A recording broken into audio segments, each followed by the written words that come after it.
Hey you guys, welcome back to my channel. It's the one, the only Mimi here. If you're new here, make sure you go ahead and click that red subscribe button to join my squad. So today I'm back with another client horror story. So all right, let's go ahead and get into it. So this had to happen back in October, I believe. It was pretty recent, and this client, we're gonna call her Jasmine. Jasmine finds me off of, you guessed it, StyleSeed. Now if you guys don't know about StyleSeed by now, go ahead and check out my first video of this series of client horror stories, and you'll understand why I have a love-hate relationship with StyleSeed. So require a $25 deposit to secure your spot. Please go ahead, once you fill out the client intake form and consent form and made your deposit, please let me know, and the address to my shop will be sent to you. So she did everything perfect, no issue, sent the deposit, cool, I'll see you soon.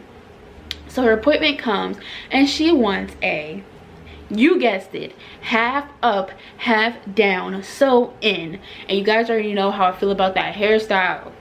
I feel like it's just that style right there. A lot of problematic people get this hairstyle, you know what I'm saying? Bang, bada boom, we in it.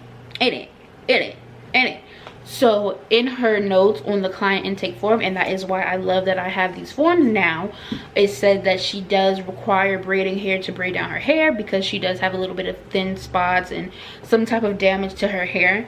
So when she comes in, I asked her a little bit more in depth about, you know, her hair history. How did her hair get to this point? What was she doing at home? What does she have go to another salon? Was her everyday wear and products that she used in her hair, stuff like that. Basically, I want to know everything that you're doing to your hair so I know how to help you and how to make the most out of this hairstyle for your appointment today.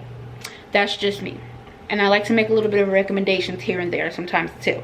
Tells me how, you know, her hair was very damaged. You know, she loves her relaxers, and every time my clients say relaxers, I just, you don't need it. We do not need it. We were trained to think that our hair needed this chemical in order to be good or something. We don't need it. So I was like, you know, you really don't need it. And I was like, you have all these problems with your hair because of the relaxers and because you're not properly, you know, maintaining your hair when you have this chemical in your hair. So, you know, I'm just educating her, and I'm like, you know, just stop it and come back 2 weeks so you can like have your hair healthy.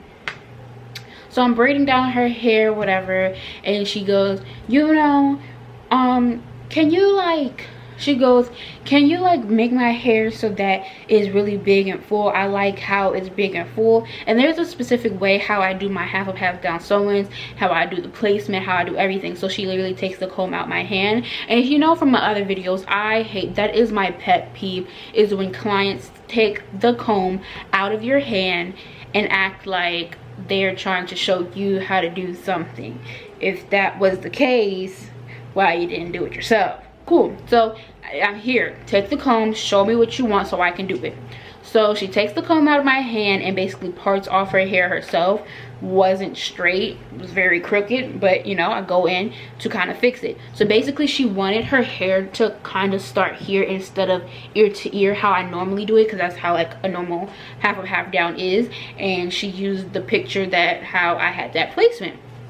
So I'm like, cool, you know, just know that your base, the base of your ponytail is going to be smaller because there is not a lot of hair there to do, you know, like how in the picture. And she was like, yeah, that's fine, I just like it that way. So I'm like, cool. So I'm braiding her hair up, braiding her hair, sewing in the hair, sewing in the hair. Now it comes for me to do the actual ponytail part.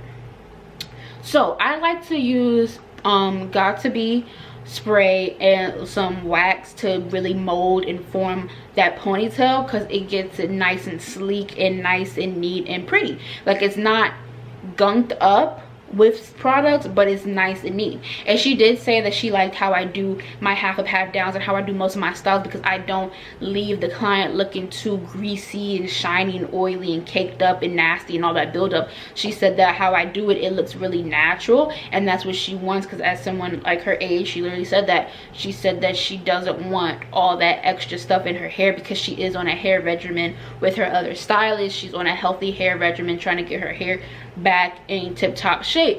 So she was very appreciative that I only pretty much used 2 products to slick the hair and all of that. So as I'm doing it, I do have this other product that I like to use. It's by ℠𝕙𝕬, and it's ℠𝕬 spray wax. I think it's kind of new and a lot of people don't have it in the stores, but it's literally sprayable wax. So it's the wax and it has the hold of ℠𝕬 spray. So it's literally the 2 products that I was using in one, and I mainly like to use that to help base it. So I was slicking her hair down, and then I was doing the ponytail like a draft ponytail. If you don't know what a draft is, like the first ponytail, not the final ponytail, just to help get it into that shape. So as I am smoothing her hair up with my comb and applying product as necessary, she goes, "Oh, that's it, I don't want any more." And I was like, "Are you sure?" Because it's not as sleek and it's not as neat and nice how I normally do it. She's like, "Oh yeah, my hair is short right here, so this is as good as gonna get." I was like, it could be better if you let me, you know, finish. She's like, "No, I don't need all that in my hair because, you know, my hair is short, so it's not going to sleek up as much anyway." She was like, "This is as good as gonna get." So I'm just like, I mean, it's not, because I've done people who have short hair and I slicked their hair up and like it was fine, it was perfect. So she didn't even let me tighten the ponytail part anymore, and I was like, you know, this is not the final ponytail, like this is just the initial, like the placement first. And she was like, "No, it's fine." So I'm like, okay. And then she snatches the comb out of my hair again, and she calls herself fixing it. So basically the placement and how I smoothed up her hair in the beginning, she kind of just messed. So basically she's ruining her hair at this point by trying to do it herself. So she was making the ponytail. She got one of my rubber bands to make her ponytail tighter, even though I offered to, you know, finish doing what I was doing, and she said no, it was perfectly fine. So all of the smoothness that I tried to get in the beginning, she kind of just messed it up, and there was hair sticking out everywhere, every which way. And she was like, "Yeah, I like it like this." I was like, okay. So now I guess she basically, after she did her ponytail herself, I'm braiding it up to actually put the weave in the ponytail. I don't glue the weave to the ponytail anymore. I sew it because I find that it's easier. You can save the hair, it's less work, less messiness, all of that. So I'm wrapping it around, and again, because she didn't let me do the placement that I normally do, the base of her ponytail was really small because she had short hair. And even if I did braid her hair up, like with some braiding hair, it still would have been how it was, just because of the base part. Like you can't have a small base and like big hair, you know, it just looks weird. So I'm wrapping it, I'm wrapping it, you know, it looks natural, looks cute, it looks neat from the ponytail part, not the actual base formation part. So as I'm wrapping it up to the front, she was like, "Oh, you can't add any more hair." I was like, not really, because your base is small.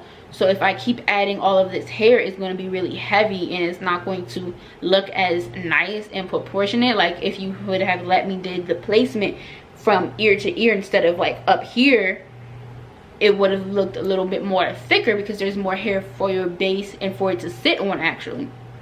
So she was like, "Oh, okay, I understand, I get that." So I'm wrapping the hair to kind of conceal the track part, and she was like, and like in order for it to stay, you like wrap it around and you kind of smooth it with your comb, and then you add a little bit of ℠𝕬. She was like, "Oh no, I don't need the ℠𝕬 on it." I'm just like, I don't know what you want from me now. I just don't know what you want from me, because I can't achieve this hairstyle without using some type of product if it's not your natural hair. Like if it was your natural hair, you just want me to put it up, half down, and not use no product, fine, I could do that. But this is an actual sew-in where you have to use some type of product, so I'm kind of confused. So I'm just like, okay, well, I need to use a little bit so that it can stay and not unravel, you know, so you can get the most out of your hairstyle. So she was like, okay, well, just don't get it onto my hair. I mean, it's a spray, so it's gonna spray everywhere, but you know, try my best to not get it on her actual hair. And I wrap it around, I smooth it as much as I could, and you know, like the actual part that I installed, like the hair that I sewed in and the ponytail, that looked really good. But it was just the base and the formation of this ponytail that she basically did herself looked a mess.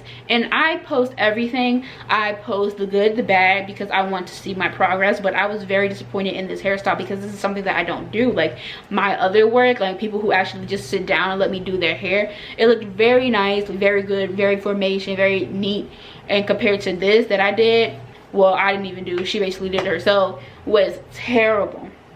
So I'm like, oh, are you sure you like this? She was like, yeah, I'm just gonna go home and fix it how I need it to be anyway, but I really like it. Like it looks good, it's as good as it's gonna get. I'm excited about it. Like she was really like hyping it up, and like I felt in my heart that it wasn't right. Like I just knew it wasn't right, but she liked it, and that's all that mattered, is that she liked it and she wanted it. And I was like, of course she's gonna like it, because she basically did it herself. So she basically paid me to use my suite so that she could do it herself.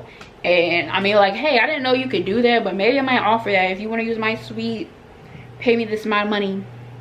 Don't ask me to do your hair. Don't ask me to do it. No.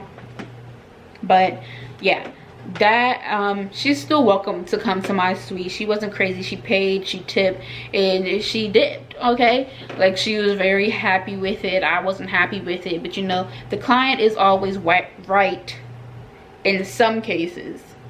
In some cases, we always learn that client desire is over what you recommend, if it's safe and healthy for the client's hair. Okay.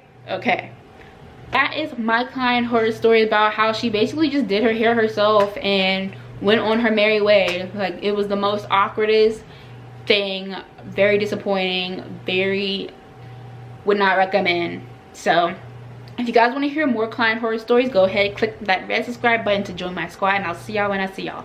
Bye.